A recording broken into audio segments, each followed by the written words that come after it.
Mon ancien petit ami me surprenait avec des voyages, soupira ma femme pendant un dîner avec des amis. Je me suis levé, j'ai posé 500 € sur la table et j'ai dit, voici ton voyage. Pour retourner auprès de lui. Ses amis sont restés silencieux tandis que je sortais. Elle a appelé 27 fois. J'ai répondu une seule fois, mauvais numéro. 63 jours. C'est exactement le temps que mon mariage avait passé à mourir sous mes yeux. 63 jours depuis que nous avions croisé son ancien petit ami à l'épicerie. 63 jours à regarder ma femme disparaître dans les souvenirs de quelqu'un d'autre alors que j'étais assis juste à côté d'elle. Tout a commencé après que nous avons croisé son ancien petit ami à l'épicerie de la Croix-Rousse. Une rencontre fortuite, 5 minutes de conversation banale, et soudain, je vivais avec une femme qui semblait déçue chaque fois qu'elle me regardait, comme si j'étais un plat dont elle s'était contentée alors que ce qu'elle voulait vraiment n'était pas au menu. Isabelle et moi étions mariés depuis 4 ans. De bonnes années, je pensais. Nous avions notre maison dans le quartier de Montplaisir, nos habitudes, notre vie ensemble. Mais après cette rencontre fortuite avec Julien chez Naturalia, quelque chose a changé. Elle est devenue distante. Elle commençait des phrases par « tu te souviens quand ?» mais ne les finissait jamais. Elle passait plus de temps avec son groupe d'amis qu'avec moi. J'ai tout essayé. J'ai organisé des dîners surprises. J'ai suggéré des escapades le temps d'un week-end. J'ai même réservé une table chez Paul Bocuse, l'un des restaurants les plus chers de Lyon. Elle semblait contente mais distraite. À la fin de ce dîner, elle a dit quelque chose qui m'est resté en tête, quelqu'un que je connaissais m'aurait surprise comme ça.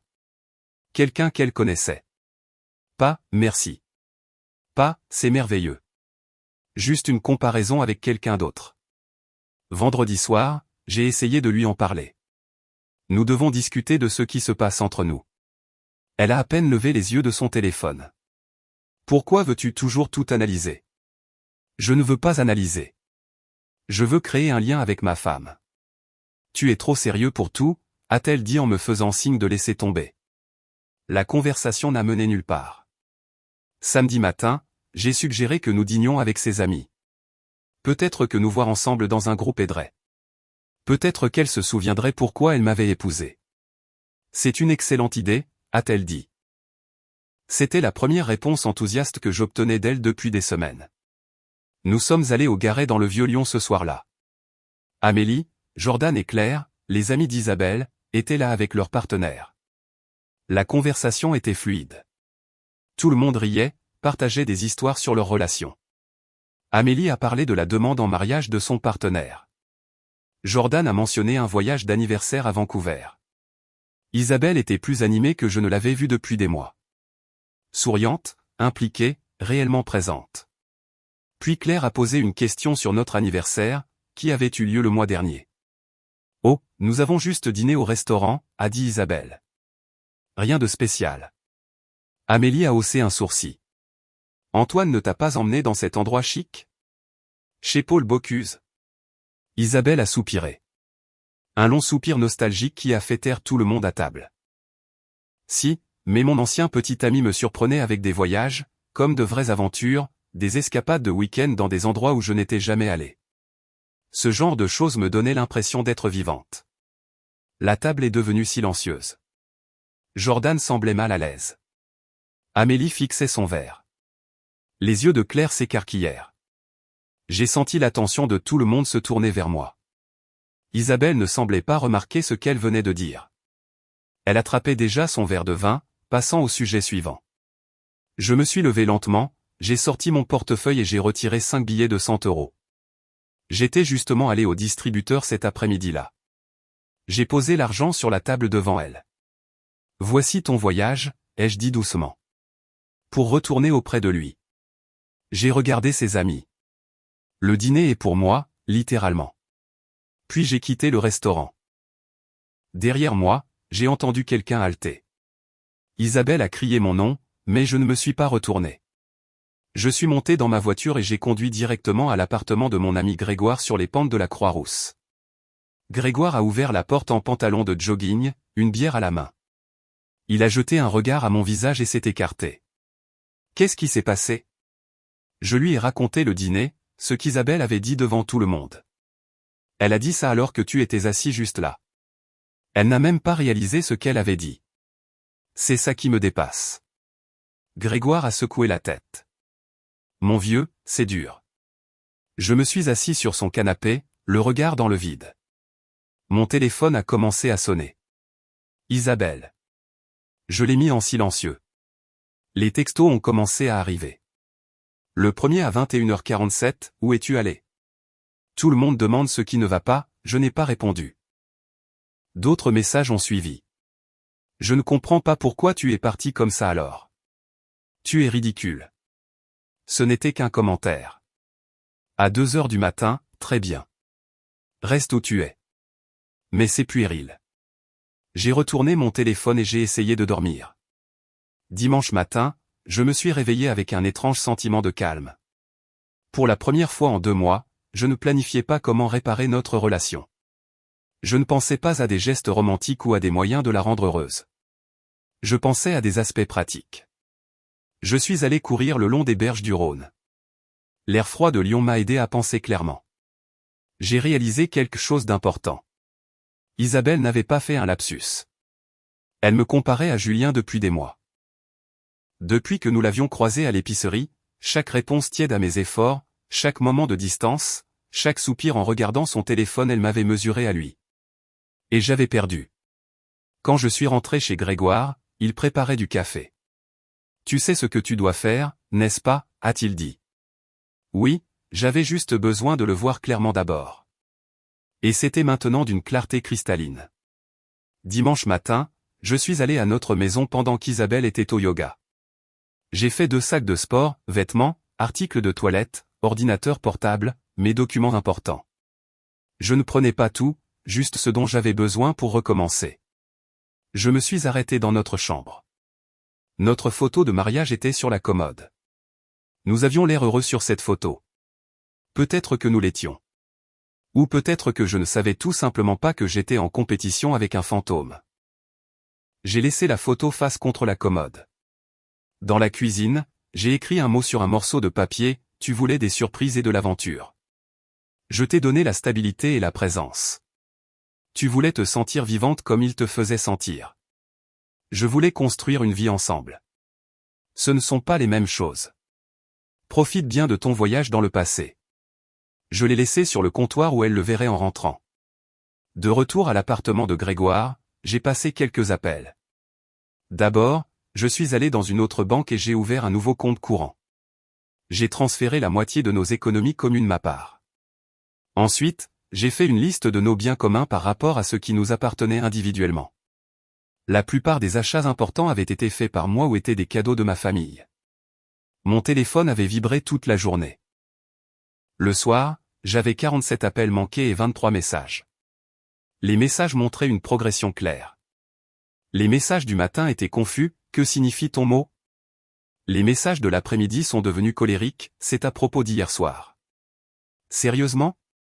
Le soir, ils sont passés à la négociation, je sais que tu es contrarié, mais nous pouvons surmonter ça. J'ai remarqué quelque chose d'important. Dans tous ces messages, elle n'a jamais dit qu'elle avait tort. Jamais elle ne s'est excusée pour ce qu'elle avait dit. Jamais elle n'a reconnu que comparer notre mariage à son ancien petit ami pouvait être blessant. Lundi matin, j'ai pris une journée de congé. J'avais rendez-vous en ville avec un avocat spécialisé en divorce. L'avocat a été direct. 4 ans de mariage, pas d'enfant. C'est relativement simple selon le droit français. Les biens communautaires seront partagés 50-50, sauf si vous pouvez prouver une propriété distincte. La plupart des biens importants sont à moi, ai-je dit. Je peux le prouver. Ça aide. Vous pensez à une séparation ou à un divorce? Divorce. Il a hoché la tête. Je vais préparer les papiers. Réfléchissez-y au cours des prochains jours. Assurez-vous que c'est ce que vous voulez. Mais j'étais déjà sûr. Lundi soir, Claire s'est présentée à l'appartement de Grégoire. Grégoire a ouvert la porte. Je dois parler à Antoine, a-t-elle dit. Je suis venu à la porte mais ne l'ai pas invité à entrer. Qu'y a-t-il, Claire? Elle est anéantie. Elle n'a pas mangé depuis des jours. Ce n'est plus ma responsabilité. Vous êtes mariés. Ça en fait votre responsabilité. Être marié ne signifie pas tolérer le manque de respect. Claire a croisé les bras. C'était un commentaire, un soir. Tu jettes 4 ans par la fenêtre pour ça? Elle les a jetés quand elle a comparé notre mariage à sa relation passée et l'a trouvé insuffisant. Elle ne le pensait pas comme ça. Comment le pensait-elle? Claire a fait une pause. Elle se souvenait juste de bons moments d'une relation qui s'est terminée il y a 5 ans, assise en face de son mari devant nos amis. Oui, j'ai compris le message. Claire est partie après 10 autres minutes d'échange. Je suis resté calme et ferme tout du long. Mardi matin, mon téléphone a sonné d'un numéro inconnu. J'ai répondu, pensant que c'était peut-être mon avocat. Antoine? C'était la mère d'Isabelle, Brigitte. Que as-tu fait à ma fille? Je ne lui ai rien fait. Elle est dévastée. Elle ne mange pas, ne dort pas, je suis désolé d'entendre ça. Désolé? Tu as abandonné ton mariage. Elle l'a abandonné la première. Elle n'est juste pas partie physiquement. Tout ça pour un commentaire sur un ancien petit ami. Grandis un peu. Il ne s'agissait pas d'un ancien petit ami. Il s'agissait de la façon dont elle voit notre mariage. Elle te voit comme son mari. Ça devrait suffire. Ça devrait. Mais ça ne suffisait pas, Brigitte a essayé plusieurs autres angles. Le mariage demande du travail. Tout le monde fait des erreurs. Isabelle avait appris sa leçon.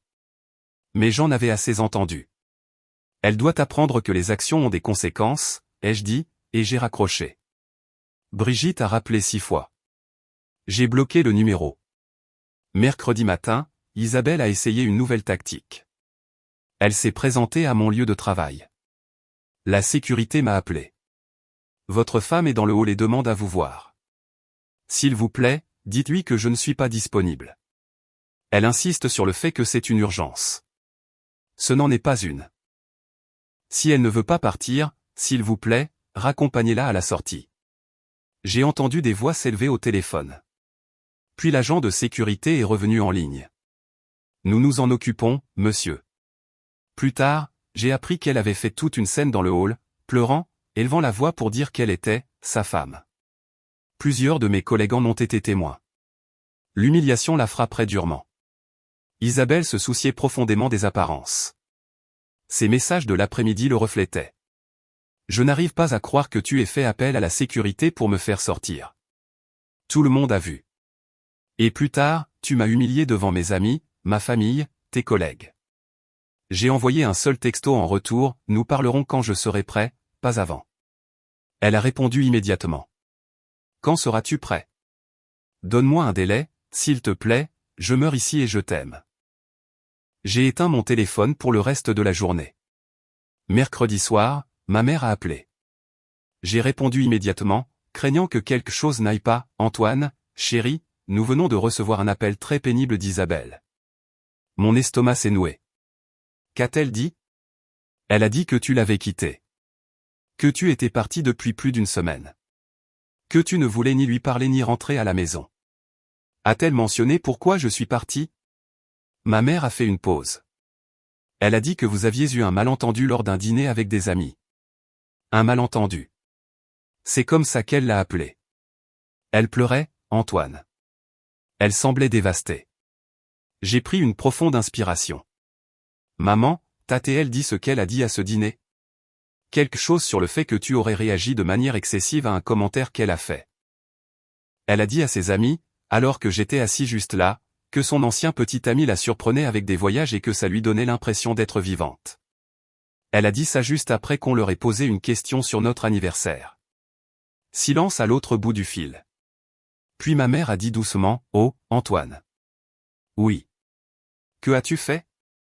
Je me suis levé, j'ai mis 500 € sur la table, je lui ai dit que c'était pour son voyage pour retourner auprès de lui, et je suis parti. Bien, a dit fermement ma mère. Tu as bien fait. Tu ne vas pas me dire que je réagis de manière excessive? Absolument pas. Ton père aurait fait la même chose. Probablement pire, le connaissant. Comprend-elle ce qu'elle a fait? Non, elle pense que je suis dramatique. Elle ne s'est jamais vraiment excusée, elle n'a fait qu'expliquer et justifier. Alors tu as bien fait de partir. Ne la laisse pas, ni personne d'autre, Te faire sentir coupable d'avoir du respect pour toi-même. Sa mère a appelé plus tôt. Elle a essayé de me faire culpabiliser. Brigitte Harrison a toujours pensé que sa fille ne pouvait rien faire de mal. Ignore-la. Fais ce que tu as à faire. Après avoir raccroché, je me suis senti plus léger. Mes propres parents comprenaient. Ils voyaient ce qu'Isabelle avait fait et n'essayaient pas de le minimiser. Mon père a appelé 1 heure plus tard. Ta mère m'a raconté ce qui s'est passé. As-tu besoin d'aide pour déménager tes affaires? Je m'en occupe, papa. Mais merci. Antoine, laisse-moi te dire quelque chose. Je suis marié à ta mère depuis 35 ans. Jamais, pas une seule fois, je ne l'ai comparée à quelqu'un d'autre. Jamais, pas une seule fois, elle ne m'a comparé. Tu sais pourquoi? Parce que quand tu choisis quelqu'un, tu le choisis complètement. On ne garde pas un pied dans le passé. C'est ce que je pensais que le mariage était censé être. C'est ça. Isabelle t'a montré qu'elle ne t'avait jamais complètement choisi. Mieux vaut le découvrir maintenant que de perdre d'autres années. Ces mots me sont restés. Mieux vaut le découvrir maintenant. Jeudi matin, j'ai appelé une entreprise de déménagement. J'ai prévu qu'ils emballent mes affaires de la maison le samedi, pendant qu'Isabelle serait sortie. Je ne prenais pas de meubles, juste mes objets personnels, mes outils du garage, les choses qui étaient à moi avant le mariage. Vendredi après-midi, je suis allé dans un garde-meubles et j'ai loué un box. Tout ce que je possédais y serait entreposé temporairement jusqu'à ce que je trouve mon propre logement. Samedi matin, les déménageurs sont arrivés à la maison à 8 heures. J'avais confirmé avec Claire qu'Isabelle serait sortie avec sa mère. Tout le processus a duré 3 heures.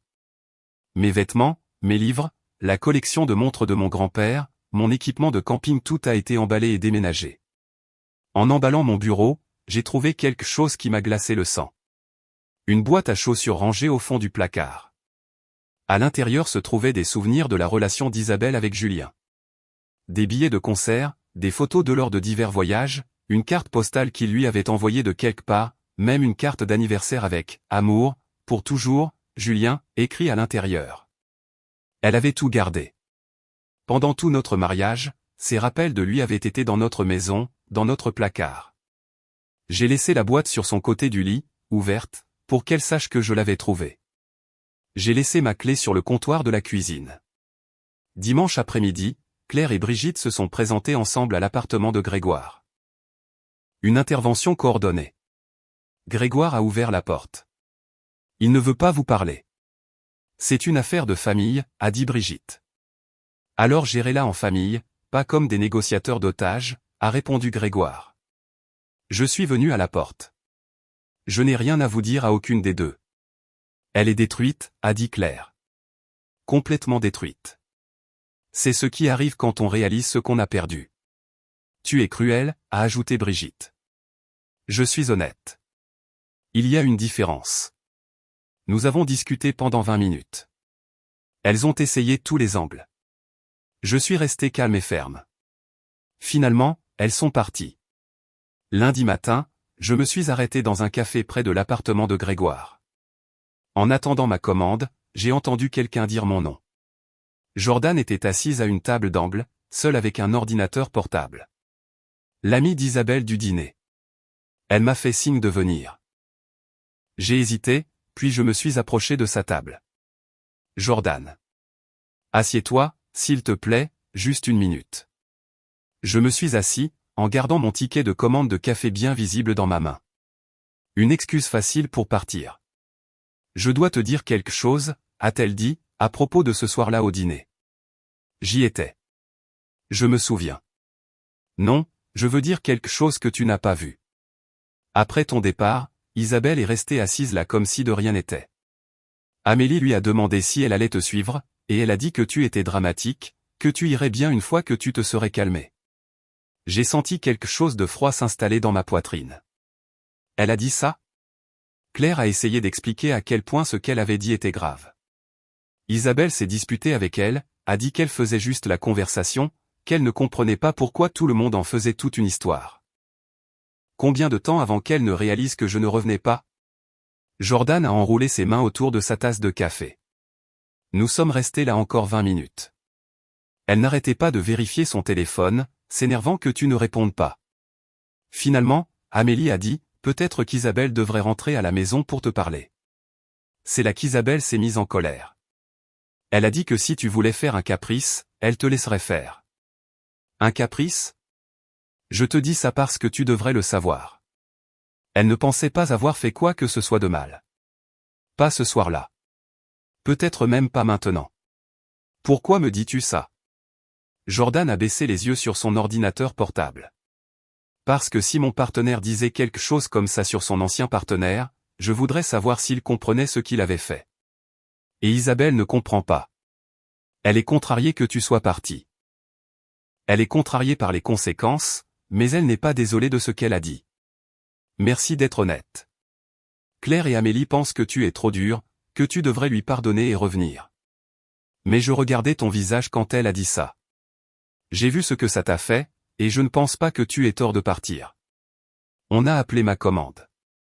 Je me suis levé. Jordan, je peux te demander quelque chose? Bien sûr. Parlait-elle beaucoup de Julien? Avant que nous ne le croisions? Jordan s'est mordu la lèvre. Parfois. Surtout quand elle buvait, elle devenait nostalgique des voyages qu'ils avaient faits ou des choses qu'ils avaient faites. Nous pensions toutes que c'était juste des souvenirs normaux. Mais après ce soir-là au dîner, j'ai commencé à me demander si c'était plus que ça. J'ai hoché la tête lentement. Merci encore de me l'avoir dit. En retournant à l'appartement de Grégoire, les mots de Jordan ont confirmé ce que je soupçonnais déjà. Isabelle ne comprenait pas ce qu'elle avait fait de mal. Elle comprenait seulement que j'avais réagi d'une manière qui ne lui plaisait pas. Ce soir-là, j'ai signé un bail pour un nouvel appartement à la Croix-Rousse. Un T2, petit, mais à moi. La date d'emménagement était le vendredi suivant. Lundi matin, 2 semaines après le dîner, j'ai appelé Isabelle. Elle a répondu avant la fin de la première sonnerie. Antoine, Dieu merci, j'ai été. Nous devons parler, ai-je dit. Oui, oui. Peux-tu rentrer à la maison, s'il te plaît? Non, nous faisons ça au téléphone. Mais j'ai besoin de te voir pour expliquer. Tu peux expliquer de là où tu es. Je veux connaître la vérité sur quelque chose. Quoi? Sa voix était maintenant prudente.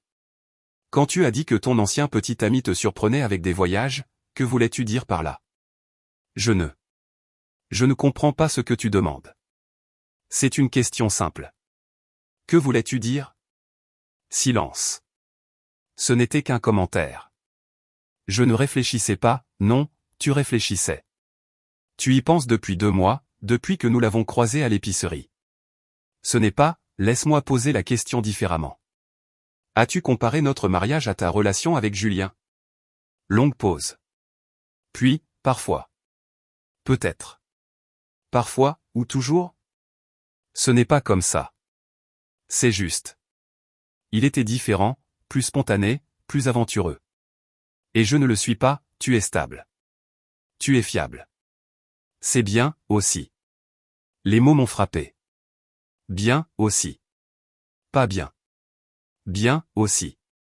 Mais ce n'est pas ce que tu voulais, ai-je dit. Je n'ai pas dit ça.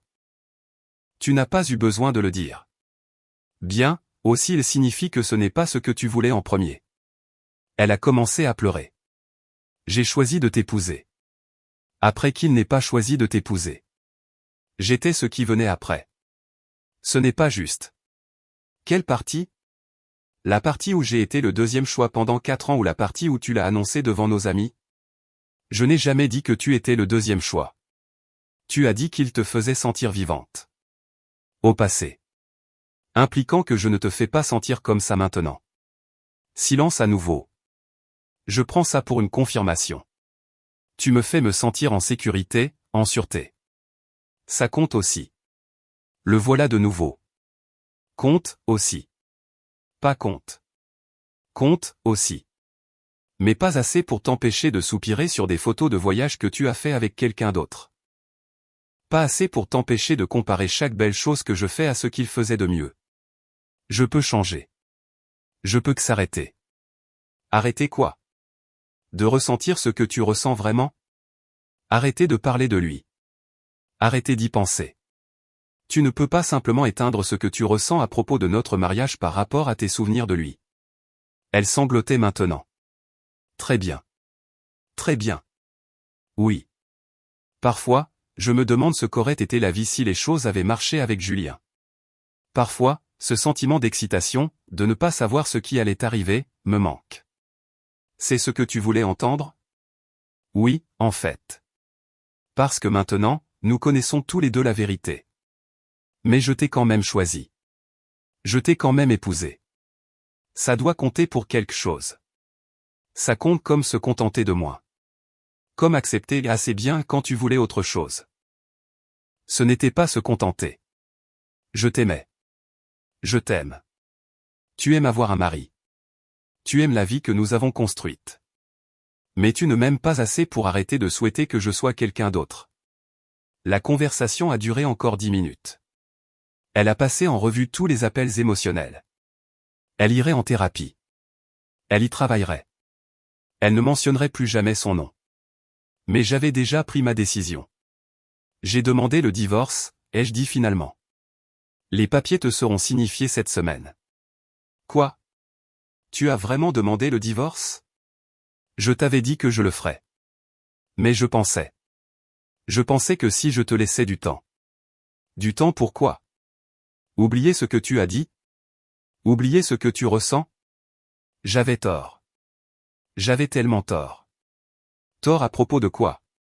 De le dire à voix haute, ou de le ressentir en premier lieu? Pause. Les deux. Tu ne peux pas avoir tort sur ce que tu ressens. Tu peux seulement être honnête à ce sujet. Tu as finalement été honnête. Je ne veux pas de divorce. Tu voulais de l'aventure et de l'excitation. Maintenant, tu en as. L'aventure d'être de nouveau célibataire. C'est cruel. C'est la réalité. J'ai raccroché. Elle a rappelé immédiatement. Je n'ai pas répondu. Elle a appelé 26 autres fois au cours de l'heure suivante. Au 27e appel, j'ai répondu. Mauvais numéro, ai-je dit, et j'ai raccroché. Puis j'ai bloqué complètement son numéro. Mercredi matin, un huissier de justice a livré les papiers du divorce à la maison. Isabelle a appelé du téléphone d'un ami quelques minutes plus tard. J'ai répondu sans réfléchir. Allô? Je n'arrive pas à croire que tu m'aies réellement fait signifier les papiers. Je t'avais dit que je le ferais. Mais je pensais. Je pensais que si je te laissais du temps. Il n'y a plus rien à discuter, Isabelle. S'il te plaît, écoute juste. J'ai fait une terrible erreur. Je me suis laissé emporter par la nostalgie. Je me suis laissé penser au passé au lieu d'apprécier ce que j'avais. Mais je le vois maintenant. Je vois ce que je suis en train de perdre. Tu vois ce que tu signifiais pour moi. Au passé. Non, ce que tu signifies. Au présent. S'il te plaît. Voici ce que j'ai besoin que tu comprennes. Tu n'as pas fait d'erreur au dîner. Tu as révélé la vérité. Une erreur, c'est dire quelque chose que tu ne penses pas. Tu as dit exactement ce que tu pensais. J'étais frustré. Les gens disent des choses. Les gens disent ce qu'ils pensent vraiment quand leur garde est baissée. Ta garde était baissée. Tu étais à l'aise avec tes amis. Tu étais détendu. Et dans ce moment d'honnêteté, tu as comparé notre mariage à ta relation passée et tu as trouvé le nôtre insuffisant. Ce n'était pas comme ça. C'était exactement comme ça. Et pendant 2 mois avant ce dîner, tu avais été distante, soupirant sur de vieilles photos, le mentionnant de petites manières. Ce dîner n'était pas le problème. C'était la confirmation. Et si je promettais de ne plus jamais le mentionner? Tu ne peux pas promettre de ne pas ressentir ce que tu ressens. Et je ne peux pas ignorer ce que je sais maintenant. Alors c'est tout? 4 ans de perdu? 4 ans où je n'ai pas été suffisant. Oui, c'est tout. Je ne signerai pas les papiers. Tu finiras par le faire. Ou le tribunal l'accordera de toute façon après la période de séparation. Elle a essayé pendant encore 5 minutes. Elle a fait toutes les promesses auxquelles elle pouvait penser, mais les promesses ne changent pas les sentiments. Et ses sentiments à propos de notre mariage étaient maintenant clairs. Au revoir, Isabelle, ai-je dit. Signe les papiers. Passe à autre chose. Trouve quelqu'un qui te fasse sentir comme Julien le faisait. Trouve quelqu'un qui t'apporte de l'aventure et de l'excitation. Trouve quelqu'un qui ne soit pas moi essayant d'être lui. J'ai raccroché et j'ai bloqué ce numéro aussi. Jeudi soir, j'ai emménagé dans mon nouvel appartement. Grégoire m'a aidé à monter les cartons depuis le garde-meubles. L'endroit était petit, mais je le sentais comme étant le mien. Pas de fantôme ici. Pas de comparaison, pas de nécessité de se mesurer à la mémoire de quelqu'un d'autre. Samedi matin, je suis allé à l'épicerie pour remplir ma nouvelle cuisine. J'étais dans le rayon des fruits et légumes quand j'ai entendu la voix d'Isabelle. Tout mon corps s'est tendu avant que je ne réalise que c'était juste Amélie qui m'appelait. Elle s'est approchée avec son chariot. Antoine. J'espérais te croiser. Amélie. J'ai gardé ma main sur mon chariot, prêt à partir. Comment tiens-tu le coup? Je vais bien. Écoute, je sais que tu es en colère. Tu as parfaitement le droit de l'être. Ce qu'Isabelle a dit était horrible. Alors pourquoi es-tu ici? Amélie a changé de pied. Parce que c'est mon amie et qu'elle s'effondre. Je ne l'ai jamais vue comme ça. Ce n'est plus mon problème. Elle a fait une erreur, Antoine. Un stupide commentaire. Ne penses-tu pas qu'elle a assez souffert? J'ai regardé Amélie attentivement. T'a-t-elle parlé de la boîte à chaussures? Quelle boîte à chaussures? Celle que j'ai trouvée dans notre placard. Remplie de souvenirs de sa relation avec Julien. Billets de concert, photos, lettres d'amour. Elle a tout gardé pendant tout notre mariage. Le visage d'Amélie a changé. Elle n'a pas mentionné ça. Je suis sûr qu'elle ne l'a pas fait. T'a-t-elle dit ce qu'elle m'a dit après que j'ai quitté le restaurant? Que j'étais dramatique? Que j'irais bien une fois que je me serais calmé? Que je faisais un caprice? Jordan m'a parlé de ça. Mais Antoine, elle était sous le choc. Elle ne savait pas comment gérer ce qui se passait. Elle était sous le choc parce que j'ai enfin réagi au fait d'être comparé à son ancien petit ami, pas parce qu'elle a réalisé que ce qu'elle avait dit était mal. Amélie a ouvert la bouche, puis l'a refermée. Elle t'aime. Elle aime être mariée. Elle aime la vie que nous avions. Mais elle ne m'aime pas assez pour arrêter de souhaiter que je sois quelqu'un d'autre. Tu n'es pas juste. Je suis honnête. Il y a une différence. J'ai poussé mon chariot. Amélie ne m'a pas suivi. En chargeant mes courses dans ma voiture, j'ai pensé à cette boîte à chaussures. Tous ces souvenirs de Julien, cachés mais jamais jetés. Elle avait apporté ces morceaux de lui dans notre maison, dans notre mariage. J'avais vécu avec un fantôme dont j'ignorais même l'existence. Vendredi matin, j'ai débloqué le numéro d'Isabelle juste assez longtemps pour envoyer un dernier message, le divorce sera finalisé dans 90 jours. Ne me contacte plus. Puis je l'ai bloqué une fois de plus. 2 jours plus tard, un courriel d'Isabelle est arrivé. Un long courriel. J'ai failli le supprimer sans le lire, mais quelque chose m'a poussé à l'ouvrir. Elle écrivait à quel point je lui manquais, à quel point la maison semblait vide, comment elle ne pouvait plus dormir dans notre lit parce qu'il lui rappelait moi. Elle a écrit sur tous les bons moments que nous avions passés ensemble, les voyages que nous avions faits, les repas que nous avions partagés, les blagues privées que nous seuls comprenions. Puis, vers la fin, elle a écrit quelque chose qui m'a dit tout ce que j'avais besoin de savoir, je sais que je t'ai blessé en parlant de Julien, mais tu dois comprendre que ces souvenirs font partie de qui je suis. Je ne peux pas simplement effacer 5 ans de ma vie parce que ça te met mal à l'aise. Oui, nous avons eu des aventures ensemble, et oui, elles étaient excitantes, mais ça ne veut pas dire que ce que nous avions n'était pas bien. C'était juste différent. Ne peux-tu pas voir que les 2 relations étaient précieuses à leur manière? J'ai lu ce paragraphe 3 fois. Elle ne comprenait toujours pas. Elle pensait que le problème était que j'étais mal à l'aise avec son passé. Elle pensait que j'étais jaloux de ses souvenirs. Elle était complètement passée à côté de l'essentiel. Le problème n'était pas qu'elle avait un passé avec Julien. Le problème était qu'elle y vivait encore, qu'elle mesurait encore notre mariage à celui-ci, qu'elle trouvait encore le nôtre insuffisant. Je n'ai pas répondu au courriel. Il n'y avait plus rien à dire. Les 3 mois suivants se sont écoulés tranquillement. Je me suis concentré sur le travail, j'ai commencé à faire de la randonnée les week-ends, j'ai rejoint un groupe qui se réunissait tous les samedis matins, je me suis fait de nouveaux amis, j'ai renoué avec d'anciens. 6 semaines après avoir demandé le divorce, mon avocat a appelé. Le tribunal exige une séance de médiation avant de finaliser. Elle est prévue pour mardi prochain à 10 heures. Dois-je la voir? Vous serez dans la même pièce, oui. Mais je serai là avec vous. Restez simplement calme et tenez-vous au fait. Mardi matin, je suis entré dans le bureau du médiateur en ville. Isabelle était déjà là avec son avocat. Elle avait l'air mince, des cernes sous les yeux.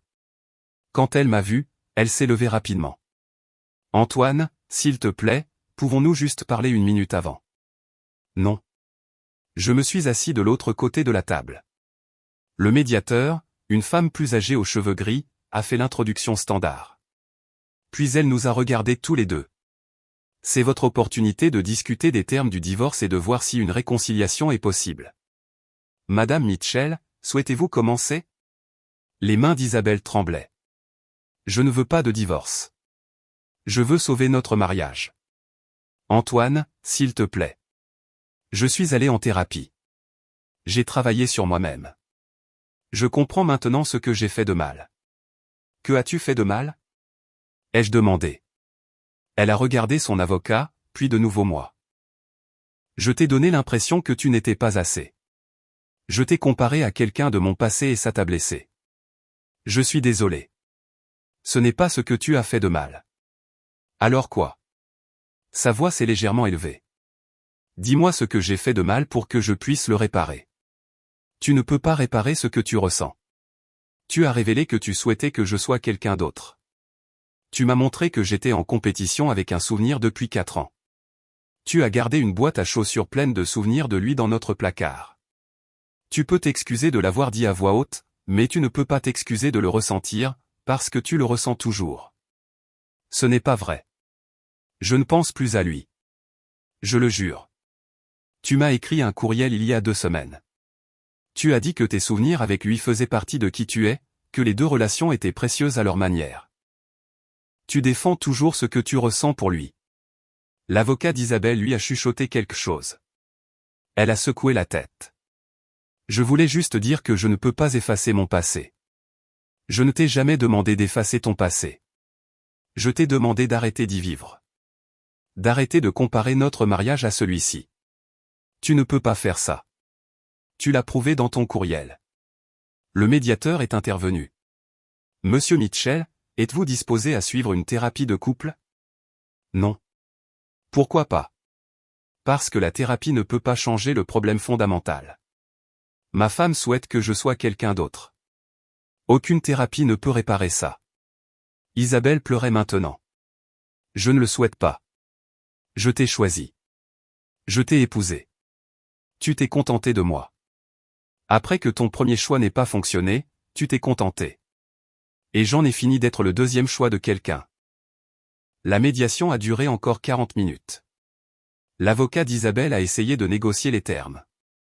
Mon avocat avait déjà tout préparé. Les biens communautaires partagés 50-50, à l'exception des articles que je pouvais prouver être miens avant le mariage. Pas de pension alimentaire puisque nous travaillions tous les 2. Isabelle a signé l'accord. Sa main tremblait en écrivant son nom. En quittant le bâtiment, elle m'a appelé une dernière fois. Antoine, attends. Je me suis arrêté mais ne me suis pas retourné. Je sais que tu me détestes en ce moment, mais un jour, quand tu auras eu le temps de te calmer, peut-être que nous pourrons parler. Vraiment parler. Sans avocat ni médiateur. Je me suis tourné pour lui faire face. Isabelle, je ne te déteste pas. J'en ai juste fini d'aimer quelqu'un qui ne m'aime pas assez. C'était la dernière fois que je l'ai vu. J'ai appris par Jordan qu'Isabelle était retournée vivre chez sa mère. Qu'elle avait essayé de contacter Julien, mais qu'il était maintenant marié et avait refusé de la rencontrer. Qu'elle avait perdu la plupart de ses amis parce qu'ils pensaient que ce qu'elle avait dit au dîner était inexcusable. Elle disait aux gens qu'elle avait fait la plus grande erreur de sa vie. Mais elle ne comprenait toujours pas pourquoi je ne lui donnais pas une seconde chance. Le divorce a été finalisé un mardi matin au début du printemps. J'ai signé les papiers dans le bureau de mon avocat. Isabelle avait finalement signé aussi, une fois qu'elle avait réalisé que je ne reviendrais pas. Ce soir-là, je me suis assis sur mon petit balcon avec une bière, regardant l'horizon de Lyon alors que le soleil se couchait. Mon téléphone a vibré. Un texto de Grégoire, comment tu te sens? Libre, ai-je répondu. Et je l'étais. Libre de rivaliser avec un fantôme. Libre d'être mesuré à la mémoire de quelqu'un d'autre. Libre d'être le lot de consolation de quelqu'un. Le samedi suivant, je suis parti en randonnée avec mon groupe. Nous avons emprunté un sentier dans le Massif central, un que je n'avais jamais fait auparavant. Au sommet, en regardant les montagnes et les vallées, j'ai ressenti quelque chose que je n'avais pas ressenti depuis des mois, peut-être des années. Je me sentais vivant. Non pas à cause de l'aventure, de la spontanéité ou des voyages surprises, mais parce que je vivais enfin pour moi-même, faisant des choix qui honoraient qui j'étais au lieu d'essayer de devenir celui que quelqu'un d'autre voulait que je sois. Un des gars du groupe, Thomas, est venu se tenir à côté de moi. Belle vue. Oui, c'est vrai. Tu as l'air différent ces dernières semaines. Plus léger, en quelque sorte. Je viens de finaliser un divorce. Désolé d'entendre ça. Ne le sois pas. C'est la meilleure chose qui pouvait m'arriver. Thomas a ri. C'est une perspective qu'on n'entend pas souvent. Mon ex-femme a passé tout notre mariage à souhaiter que je sois quelqu'un d'autre. Le divorce nous a libérés tous les deux pour trouver des gens qui vous veulent vraiment. Exactement. Nous sommes restés là un moment de plus, à regarder les nuages se déplacer dans le ciel. Puis le groupe a commencé à redescendre le sentier. En marchant, j'ai pensé à cette nuit au restaurant. Au moment où Isabelle a prononcé ces mots. Au moment où tout est devenu clair. À l'époque, cela ressemblait à une fin, comme si quelque chose de précieux avait été brisé. Mais maintenant, des mois plus tard, je comprenais. Ce n'était pas une fin. C'était une révélation. Elle m'avait enfin dit la vérité que j'avais besoin d'entendre. Je n'étais pas assez pour elle parce qu'elle ne m'avait jamais vraiment choisi. Et ce n'était pas mon échec. C'était le sien. Les gens me demandent parfois si je regrette la façon dont j'ai géré la situation. En quittant ce dîner, en demandant le divorce, en refusant de lui donner une autre chance. La réponse est non. Pas une seconde. Isabelle m'a appris quelque chose de précieux ce soir-là. Elle m'a appris la différence entre être choisi et être celui dont on se contente. Elle m'a appris que je mérite quelqu'un qui n'a pas à réfléchir à deux fois pour savoir si je suis à la hauteur. Quelqu'un qui ne soupire pas sur de vieilles photos en étant assis à côté de moi. Quelqu'un qui m'a choisi en premier, pas après que son premier choix n'ait pas fonctionné. Elle m'a rendu service, en réalité. Elle m'a enfin dit la vérité, et j'ai enfin écouté. 500 € m'ont acheté plus qu'une simple sortie dramatique d'un restaurant. Ils m'ont acheté la clarté. Ils m'ont acheté la liberté. Ils m'ont rendu le reste de ma vie. Et je n'ai jamais regretté de les avoir dépensés.